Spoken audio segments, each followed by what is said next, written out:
Hey, what's up, good people? Coach Eric here to talk about olive oil and the difference between monounsaturated, saturated, and polysaturated fats. Now, I get asked all the time, is olive oil good for me? And we could talk about olive oil, avocado oil, and then seed oils like safflower and sunflower and flaxseed. And, I'm going to make this video as brief as I can. But here's the deal. I'm going to skip all the nerdy sciencey stuff and put that at the end, and I'm going to cut to the chase in the beginning. So if you're not really into nerdy science stuff and you just want to know about olive oil, stick with me for like the first 2 minutes, okay? And so here's the question. Is olive oil cardioprotective? Does it actually protect our heart, right? And you see olive oil bottles that have the little heart symbols on it, taking advantage of marketing, of course. Where does this come from? It comes from the Mediterranean diet, because in Greece and people that have a Mediterranean diet, they consume a lot of olive oil. And where does that come from? Well, Ansel Keys, which is honestly he's the bane of our existence today if you're trying to have a healthy living. Ansel Keys is the guy that resulted in the entire American diet revolving around carbohydrates and making fat the enemy. In the 1950s, him and his wife studied abroad, and they noticed a correlation between certain diets and certain health conditions. And he did a study all over the world, where he showed that total cholesterol serum was correlated to high incidences of cardiac disease. Now, what we find out later on is that that's not true. What he did was only show the data that supported his theory that cholesterol resulted in cardiac heart disease. And he left out all the data that didn't support that theory, which is why that theory is garbage. And anybody that ever points to that theory needs to be educated, because it's garbage. And we learned that it's much more nuanced. However, I am approaching this as somebody who's fit and healthy. And the reality is, if you are not fit and healthy, and you are not athletic, and you do not exercise, and you have high cholesterol, it is likely to correlate with high cardiac disease. And that brings me to I'm going to cut to the chase. That brings me to the summary of this entire video. And that is to say that it seems to be reasonable that the Mediterranean diet is a good diet in the sense that it preserves the obvious features of all good diets. No processed foods, low in sugars, right? Like, all good diets have minimal processed foods. Now, all food is processed. That's it. Baby carrots don't grow out of the ground looking like a baby carrot, shaved and round and soft and packaged in little bags. That's processing. So defining processing is a whole nother video. But when we're talking about processing, I'm talking about like hot dogs or deep fried foods or, cereal. Like, you're not finding cereal anywhere in nature. So the truth is that the Mediterranean diet, of which olive oil is a major component of, is heart healthy in the fact that it preserves all of the elements of any good diet. So if you're asking, is paleo good, is zone good, is keto good, is low carb good? Well, anytime somebody actually focuses on their nutrition, they start to cut out all the shit that most people eat or most people consume. And just by doing that, we're preserving the obvious good features of any good diet. And that's why all diets work. It's actually like a great shirt. Maybe I should make that. All diets work. They all work. And that's why with our coaching program, what we're actually trying to determine is, what is the best nutrition plan, right? What is the diet being temporary? What is the best nutrition plan for you that is sustainable and makes you happy while also getting you the results that you want as far as how you feel and how you look and how you perform? That's the key, because all diets work, because they all eliminate the obvious bad things. In the case of the Mediterranean diet, does it stand above the rest? That's hard to say. Here's another great quote. Another thing worth keeping in mind is from Dr. Peter Attia. Another thing worth keeping in mind is, think of diets like drugs. No one would ever believe that there is one drug that should be used for everybody and everything. So keeping that in mind, don't ask the question, is the Mediterranean diet the best diet out there? Or is olive oil good for your heart health? Though I'll get into that in just a minute. Ask the question, what would take me steps in the right direction towards improving my health and my nutrition? And if you're somebody who is very unhealthy and not exercising and not active and not paying attention to your nutrition, then what you're going to want to do is take steps towards a healthy lifestyle, which would include all of the things that all diets have, which is eliminating processed foods, highly processed foods, eliminating sugars, eliminating snacks, monitoring your portions to an extent, and that sort of thing. If you're somebody that's already fit and looking to get fitter and you want to get into nuance, well, then you can stay with me for the rest of this discussion, where I'm going to actually talk about what the different saturated fatty acids are and olive oil specifically. And I apologize for my laughing 6-year-old in the background. I feel quite blessed that my kid is always happy. He's always happy. Except when I take away his computers or his PlayStation, or put him to bed or send him to school. He's mostly happy. Okay, 3 broad categories of fats.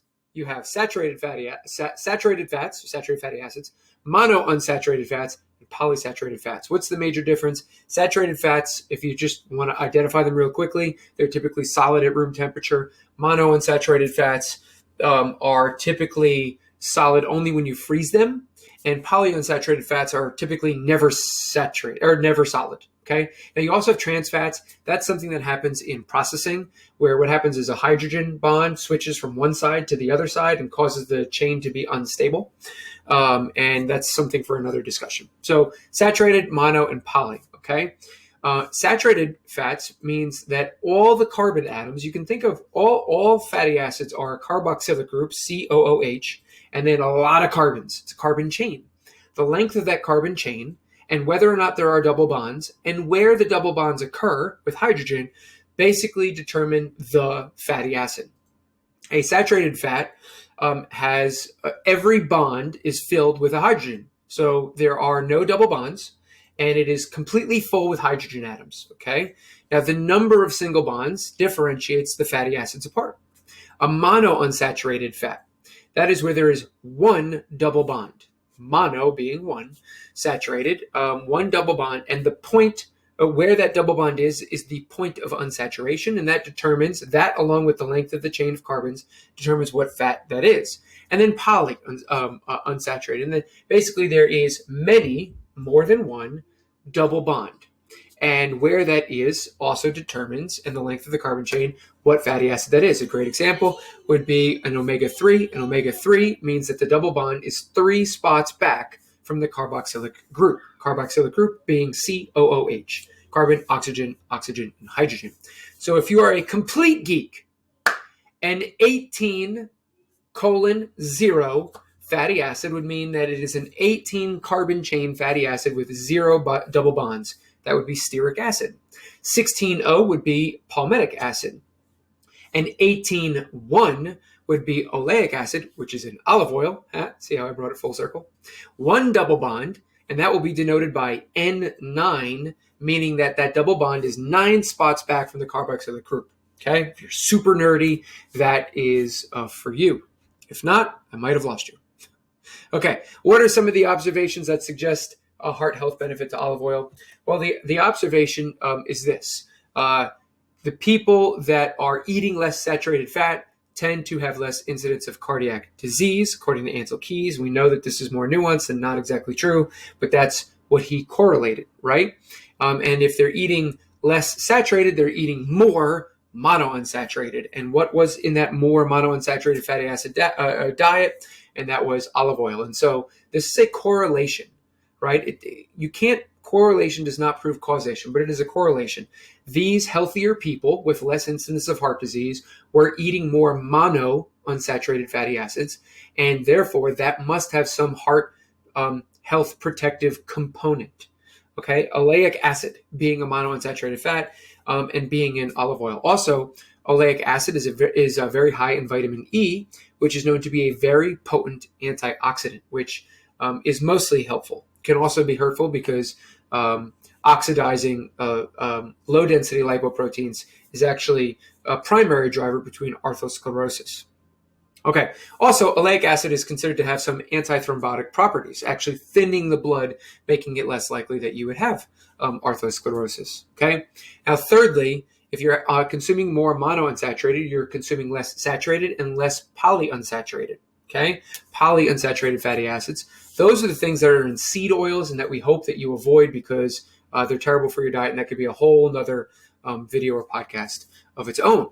Polyunsaturated fatty acids, carbon chain with at least two sources of saturation, means it is more prone to reactive oxygen species, meaning it can be oxidized more readily or more easily, causing all sorts of havoc. Think of when something is oxidized, think of it being like, if you've ever seen Cheaper by the Dozen, when the kids are all running around the house, destroying the house in the very first one, when the frog gets on the loose and the breakfast goes everywhere. That's kind of like what happens when low-density lipoproteins are oxidized and broken apart. It's bad news for our cells on the inside. Okay. The fourth thing is substituting olive oil for carbohydrates in the short term increased HDL cholesterol without increasing LDL cholesterol. This was done in clinical studies, right? So basically replacing carbs, starches, with olive oil type foods in clinical studies resulted in higher HDL, the good cholesterol, which is more nuanced, but we'll leave it at that, and without increasing the LDL, which is the quote unquote bad cholesterol. Okay. Having more monounsaturated fats, replacing the carbs with that, made HDL go up, LDL go down. Here's the problem with all health studies. They're associative. They're observational data. It's retrospective questionnaires. If I gave my wife a questionnaire that said, hey, what did you have to eat last week? She's not going to know. She's going to report to the best of her knowledge. She's going to say, well, I had this, and this, and it's going to be semi-accurate. And here's the other thing. How do you isolate specific variables? Porterhouse. A porterhouse steak has high saturated fat and oleic acid. Oleic acid being a monounsaturated fat. So which one did she consume?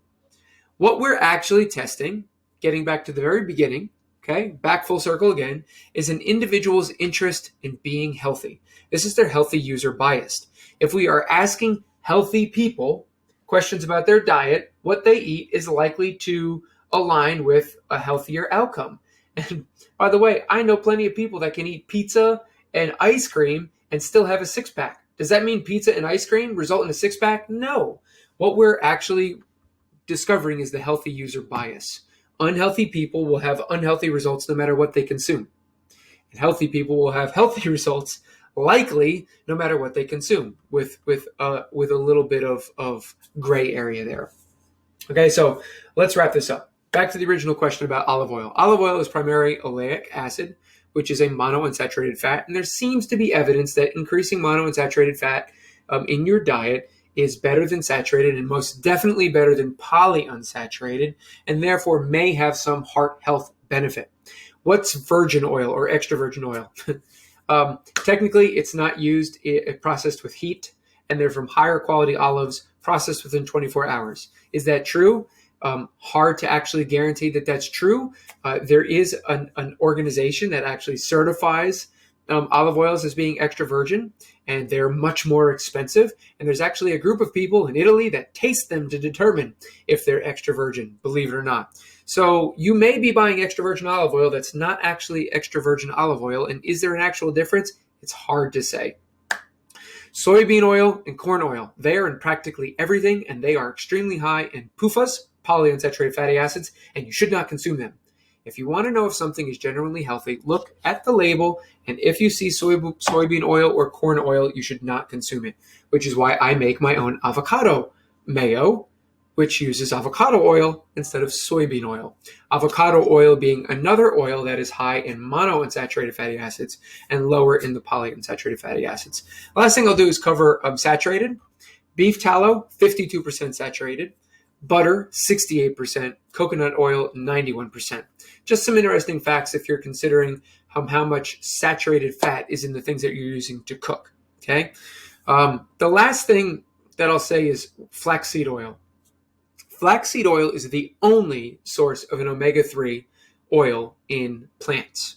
Okay. This is an issue. If you are a vegan, omega-3s are linked not only to heart health, but to athletic performance and brain health because of EPA and DHA. However, plants don't have EPA and DHA. You can't get them through plants. Flaxseed oil is the only vegetable oil high in omega-3s, but it comes as ALA, alpha linoleic acid, which needs to be converted to EPA, DHA in the body. What this means is it is not as bioavailable. If you have 10 of ALA, you might get 1 of EPA DHA, and the ratio is actually very high, something like that. So if you are an athlete and you are looking for brain health and athletic performance, you should be supplementing with a fish oil if you are not consuming fish, because you're not going to get your omega-3s, and it's going to impact or impair, likely, athletic performance and brain health. So there's that. But if you are strict vegan and you need to consume something with an omega-3, flaxseed oil is what you're going to want to consume, because it is the closest thing that you can get from a plant to fish oils. Okay. Best source of monounsaturated fatty acids: olive oil, macadamia nut, and avocado. Those are our 3. And if you are going to use an oil, olive oil, macadamia nut oil, and avocado oil, that's what you want to stick with. I hope this was informative and didn't take up too much time. And for you nerds out there like me that are interested in this stuff, if you have any questions, don't hesitate to post them, and I will answer them. Take care. Bye-bye now. Bye-bye.